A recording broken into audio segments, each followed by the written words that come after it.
Lancé en 2012, le MGCS Main Ground Combat System, le système principal de combat terrestre en français, est un projet de coopération franco-allemande pour développer le prochain char de combat principal de l'armée de terre française et de la Bundeswehr.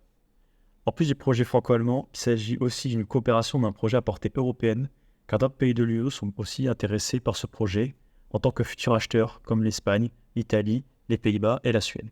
Le projet regroupe plusieurs systèmes de combat qui seraient tous connectés entre eux, mais dans cette vidéo, nous allons traiter exclusivement du projet de char d'assaut lourd, car c'est le seul qui a subi un réel développement pour l'instant.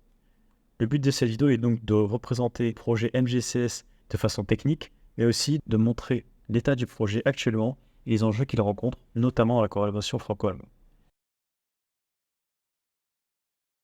Ce projet a pour but de remplacer le char Leclerc français ainsi que le Léopard 2 allemand avant 2040. Pour rappel, le char Leclerc a été conçu dans les années 80-90 et a remplacé l'AMX-30. Contrairement à son prédécesseur, c'est un char lourd qui a pour but d'être efficace sur tous les terrains et scénarios d'opérations militaires, d'où le terme couramment utilisé MBT, Main Battle Tank.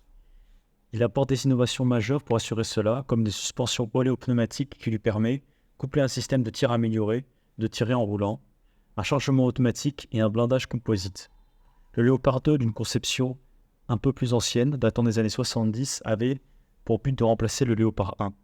Il suit la même philosophie de conception que le Leclerc, c'est-à-dire un char lourd avec un moteur puissant, un blindage composite et un canon de 120 mm comme le Leclerc. Mais lui, par contre, chargé manuellement avec un 4e membre d'équipage. Ces deux chars ont évidemment suivi plusieurs programmes d'amélioration au fil des années, allant jusqu'au Léopard 2 A7+, et le Leclerc XLR. Mais ce projet a aussi pour but de réduire les coûts car un programme de développement commun va produire plus de chars qu'un projet de développement seul et donc réduire les coûts de développement. Et il permet aussi de renforcer l'union industrielle et politique entre l'Allemagne et la France au sein de l'Union européenne. Pour cela, le projet MGCS doit apporter de nombreuses innovations importantes, notamment une puissance et une précision accrue du canon par rapport aux générations de chars précédents, avec des canons plus puissants et des obus plus perfectionnés. Une protection supérieure avec un meilleur blindage actif et passif contre les charges creuses, projectiles flèches et les charges explosives, donc tout ce qui est RPG, missiles anti-chars, très actifs sur le champ de bataille moderne, mais aussi contre les attaques d'armes nouvelles comme les drones ou les lasers. Une navigation autonome par image, une meilleure communication notamment avec d'autres blindés du même type et d'autres véhicules militaires, comme peut le faire le programme Scorpion par exemple. Une meilleure gestion des coûts et de la qualité, notamment avec ce projet donc collaboratif. Ce projet initialement est porté par deux entreprises, Nexter et KMW, qui se sont regroupées sous un même nom, KNDS, pour faciliter la collaboration franco-allemande. Mais le projet est porté maintenant par trois entreprises, Nexter, KMW et Rheinmetall. KMW et Rheinmetall étant deux entreprises allemandes et Nexter l'entreprise française. Dans ce projet, les politiques veulent un partage 50-50 entre les deux pays dans son développement. L'ajout de Rheinmetall a changé cet équilibre. Donc les politiques français et allemands ont mis en place une solution pour assurer un équilibre juste entre les parties. Répartir le développement entre plusieurs piliers de développement. Et c'est très récemment, en mars 2024, que le projet a connu un avancement important avec la mise en place de ces 8 piliers de développement. Ces différents piliers sont le pilier numéro 1, les plateformes et navigation automatisée, sous la direction allemande. Le pilier 2, qui regroupe les tourelles, canons et munitions, sous direction franco-allemande. Le pilier 3, qui est l'armement secondaire, comme par exemple les missiles, sous direction française. Le pilier 4, un système de communication et de commandement sous direction franco-allemande. Le pilier 5, simulation sous direction franco-allemande. Pilier 6, technologie des capteurs sous direction franco-allemande. Pilier 7, protection et défense contre les drones sous direction allemande. Pilier 8, logistique, soutien et infrastructure sous direction franco-allemande. Il faut le remarquer, aucun élément technique n'a encore été choisi pour ce futur blindé, que ce soit la motorisation ou le calibre du canon. Et c'est notamment sur ce point-là que le projet va faire face à ses plus grosses difficultés. Satisfaire les volontés stratégiques et commerciales françaises et allemandes, mais aussi les ambitions diverses des industriels impliqués dans ce projet. En théorie, ce genre de projets sont une bonne idée. Ils permettent de renforcer l'entente entre le politique et les industriels de plusieurs pays, quelque chose d'important au sein de l'UE. Mais des projets collaboratifs comme MGCS par le passé, il y en a eu. Et ils ont montré qu'ils sont très compliqués à concrétiser. Par exemple, le projet commun Finabel, qui avait pour but de créer le premier char moyen européen avec l'Allemagne et la France comme principaux acteurs. Mais ce n'est jamais arrivé au bout à cause des tensions entre l'Allemagne et la France, car la France ne voulait pas laisser l'Allemagne utiliser ses armes nucléaires, donc l'Allemagne s'est retirée du projet Finabel. Ce projet fut donc un échec de collaboration, et chaque pays a conçu leur propre char moyen, universel, ce qui nous donna les très célèbres Léopard 1 et AMX-30. Sur la question des blindés, l'Allemagne et la France ne partagent pas les mêmes philosophies. Dans le projet MGCS, la France souhaite avant tout privilégier les besoins opérationnels de l'armée de terre, ainsi que la partie innovation du projet. Tandis que l'Allemagne est plutôt un but industriel et commercial car elle veut continuer de travailler avec ses 19 clients du Léopard 2, dont la Bundeswehr, l'armée de terre allemande. La France pour cette mentalité, car elle possède une armée beaucoup plus importante que l'Allemagne, mais aussi une présence militaire beaucoup plus forte à travers le globe. Elle participe aussi à des opérations d'entraînement militaire de l'OTAN, comme les OPEX, en tant qu'acteur majeur. Les Charles Leclerc a plus qu'un but de défense et de dissuasion, mais aussi de maintien de paix dans l'ONU. Tandis que l'Allemagne a plus un but d'autodéfense avec ses blindés et d'exportation au maximum de pays, et les pays acheteurs voient ce blindé comme une force dissuasive d'autodéfense plutôt qu'un outil opérationnel comme la France par exemple. Donc quand vient la question de l'exportation de ce futur MBT, la réponse au sein du projet MGCS reste floue et rien n'a encore été décidé. C'est évidemment un point majeur à éclaircir pour que le projet soit un succès. Rheinmetall s'est invité au projet en 2019 et représente la volonté allemande de vouloir exporter ce futur char. Comme dit précédemment, l'intégration en 2019 de la société Rheinmetall n'était pas prévue initialement pour le projet et uniquement Nexter et KMW devaient intervenir dans le développement de ce projet. D'où la création en 2015 du holding KNDS pour faciliter la collaboration entre ces deux sociétés. Cela crée évidemment un déséquilibre des forces entre les sociétés allemandes et françaises. Malgré cela, la répartition devait rester 50-50 entre les deux pays. Toutefois, Rheinmetall n'était pas satisfait de cette répartition et de la vitesse de progression du projet, a fait savoir à plusieurs reprises de leur mécontentement et veut augmenter sa part de participation au projet. Alors jusqu'à même proposer de racheter les participations de 50% de KMW dans KNDS, mais ceci a été refusé par les Français. Et l'avancement du projet est trop lent pour Rheinmetall. Ils ont présenté en 2022 le KF-51, équipé de leur canon de 130 mm avec un chargement automatique. Le KF-51 est basé sur le châssis du Léopard 2 A4. Le but de ce projet est de montrer une amélioration possible du Léopard 2 avec un canon plus puissant et d'autres solutions d'armement innovantes comme des systèmes anti-drones par exemple. Rheinmetall cherche ici à prolonger la durée opérationnelle du Léopard 2 et de répondre à la demande de nombreux pays européens pour continuer les ventes jusqu'à ce que le projet MGCS soit opérationnel et disponible à l'export. Alors pourquoi Rheinmetall et le KF-51 posent problème? Il faut comprendre que le KF-51 est un projet solo de Rheinmetall et ni Nexter ni KMW n'étaient au courant de sa présentation en 2022 à Eurosatory. Il pose problème pour les Français, surtout à cause de son canon, le RH-130, car ce projet MGCS, aucun modèle de canon n'avait encore été décidé pour l'armement principal, ni même le calibre du canon qui sera utilisé. Rheinmetall sait donc que ce canon équipe le futur MGCS en le montrant déjà équipé dans un prototype. Ils prennent un coup d'avance sur KNDS, car ils montrent que ce canon est à un stade avancé de développement, et si le projet KF-51 est un succès de vente, les futurs clients de ce produit auront intégré le calibre 130 mm à leur logistique, et ce canon sera déjà opérationnel, augmentant sa crédibilité à son intégration au MGCS. Sachant que Rheinmetall s'est invité dans ce projet, ce canon apparaît un peu comme un cheveu dans la soupe du côté français. Bien qu'il n'y ait pas de rivalité officielle entre ces deux entreprises, KNDS France veut aussi avoir son propre canon monté sur le MGCS. Alors, comment la France a-t-elle répondu à Rheinmetall? L'Ascalon est un canon de 140 mm montré au stand de KNDS à Eurosatory en 2022. Ce canon permettra une puissance accrue par rapport à un calibre de 120 mm actuellement utilisé sur le Leclerc et le Léopard 2. Il pourra être notamment équipé de munitions intelligentes qui permettront de tirer sur des cibles non visibles directement, selon Nexter. On voit tout de même la différence d'ambition industrielle entre KNDS France, qui expose simplement le canon, et Rheinmetall qui le montre monté sur un concept de char d'assaut modernisé. Ces deux canons montrent la fragilité du projet MGCS et la collaboration franco-allemande pour concevoir le futur MBT européen. Les Allemands défendent un canon de 130 mm tandis que les Français un canon de 140. Le but ici n'est pas de déterminer quel canon est le meilleur étant donné qu'ils sont encore des prototypes et il est dur de s'avancer sur ce point, mais plutôt de montrer le problème de ce genre de projet dans les décisions fondamentales. Et évidemment, chaque partie aimerait que son canon soit sélectionné. Cela assurerait que le calibre du canon devienne le nouveau standard européen et donc une vente importante de canons, mais surtout des munitions pendant de nombreuses années à venir.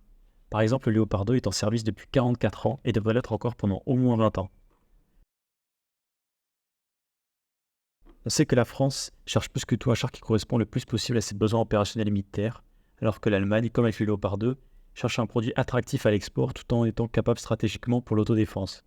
Pour unir les deux pays sur cette différence de mentalité, le discours officiel est que les innovations technologiques qui vont découler de ce projet sur le produit final va permettre une grande attractivité pour les clients car elle répondra au mieux aux problèmes nouveaux que le MBT va rencontrer sur le champ de bataille moderne, comme on peut le voir en Ukraine avec les drones par exemple.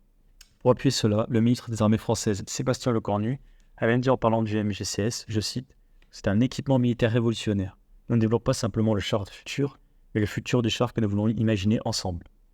De plus, les politiques essayent de faire levier sur le projet collaboratif de défense européen, le SCAF.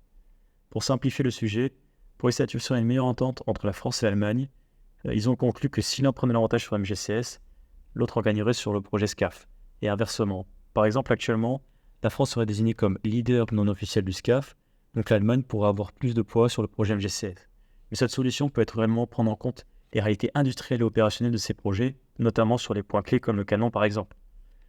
Pour que ce projet aboutisse, il faut que les politiques fassent en sorte que la collaboration se passe au mieux, et cela repose donc sur une bonne entente politique entre la France et l'Allemagne. Le MGCS n'est-il pas finalement un caprice politique qui essaie de renforcer une attente industrielle pour créer le futur MBT européen et se conforter dans leur concept d'Europe de la défense? Il y a certainement de ce type de projet un avantage économique étant donné le partage des coûts de conception, mais il est intéressant de se demander si ce coût réduit arrive à contrebalancer les concessions faites sur le développement, la durée de développement souvent plus longue, qui entraîne souvent des coûts supplémentaires, et enfin, une possible perte de souveraineté technologique des pays participants qui délaissent une partie de son savoir-faire pour celui d'un autre pays. Premièrement, il est intéressant de se demander si la France comme l'Allemagne peuvent-elles réaliser par elles-mêmes le char du futur comme voulu actuellement. Pour l'Allemagne, la question semble vite répondue étant donné l'existence du KF-51. Ce projet montre la volonté de l'Allemagne de garder leur savoir-faire dans la conception de blindés lourds, malgré que sa base soit un Léopard 2 d'ancienne génération. Pour le côté français, en termes d'ambition, c'est plus dur de répondre. Bien que KNDS propose le IMBT en 2018, qui est la combinaison d'un châssis du Léopard 2 et d'une tourelle du Leclerc, ce projet n'est évidemment pas 100% français. À l'heure actuelle, l'industrie française ne propose pas d'équivalent au KF-51. Les marques Chassiland proposent plusieurs solutions pour créer un blindé 100% français qui pourrait concurrencer l'IMBT et le KF-51. Un blindé reprenant plusieurs technologies françaises, comme en gros la propulsion du Leclerc, l'optronique du programme Scorpion. Cet engin ferait 45 tonnes selon lui et permettrait avant tout d'entretenir le savoir-faire français dans la fabrication de blindés lourds, mais aussi de concurrencer les projets allemands sur l'export. Évidemment, ce projet n'a pas pour but de remplacer le concept du MGCS, mais de continuer un savoir-faire et aussi de satisfaire une demande des pays européens de renouvellement de leurs blindés avant 2035. Et pour l'instant, la France ne propose aucun engin capable de répondre à cette demande. Tout de même, la France semble quand même capable de produire son propre blindé au travers d'une externe et d'autres sociétés comme Scania, Renk France.